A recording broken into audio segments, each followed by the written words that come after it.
Gak usah hitung-hitungan sama dakwah. Kalau kita hitung-hitungan sama dakwah, Allah pun bisa hitung-hitungan sama kita. Di losdol aja, Allah akan berikan pertolongannya sama kita. Memang betul waktu kita mungkin berkurang saat kita nolong dakwah. Harta kita memang berkurang secara matematika saat kita nolong dakwah. Tetapi Allah akan berikan kejutan-kejutan spesial di dalam hidup kita. Kalau kita bisa nolong dengan ilmu kita, tolonglah dengan ilmu kita. Kalau kita bisa nolong dengan harta kita, tolonglah dakwah dengan harta kita.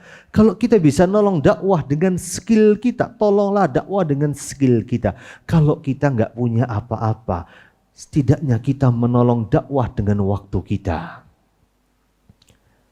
Kita punya HP misalnya, kita nge-share info-info kajian, nge-share info-info ceramah pendek. Itu sudah menolong dakwah Islam. Nolong dakwah dengan pulsa kita, dengan data kita. Tapi satu yang pasti, semua kita harus punya kontribusi dalam dakwah. Apalagi di tanah ini, di bumi ini, luar biasa tantangannya. Harus semakin digencarkan. Kalau teman-teman di Jawa saja bisa mati-matian dalam berdakwah, kalau di sini harus setengah mati, harus mati-matian juga dalam berdakwah. Harus makin kencang, makin di 3G. Gaspol, gercep, geber. Semakin digeber. Kalau merek sebelah bisa mengatakan semakin di depan.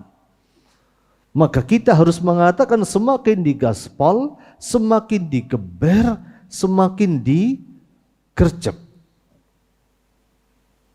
Itu yang harus kita lakukan.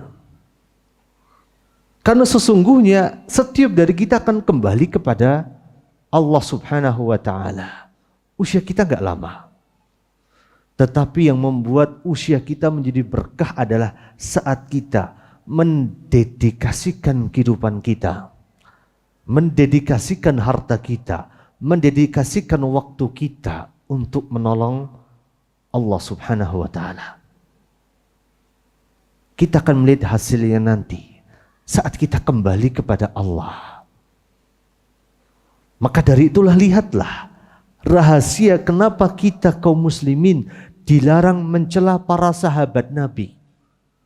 Bahkan Rasulullah mengatakan seandainya kalian menginfakkan, seandainya kalian memiliki satu gunung Uhud, emas sebesar satu gunung Uhud, kalian infakkan semua di jalan Allah Subhanahu wa Ta'ala, maka infak kalian itu gak akan bisa menandingi kebaikan yang didapatkan oleh para sahabat. Kenapa sebabnya?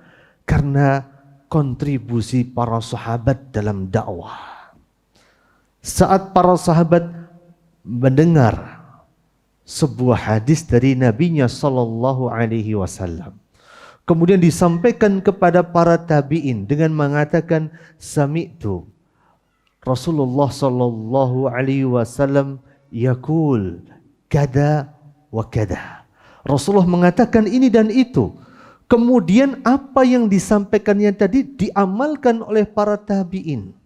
Setelah itu diajarkan dan diamalkan oleh mereka, disampaikan kepada para atba'u tabi'in, seterusnya sampai kepada generasi kita.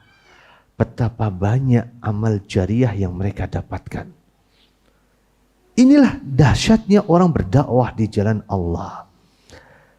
Tinggalkanlah jejak-jejak kebaikan di dalam kehidupan kita.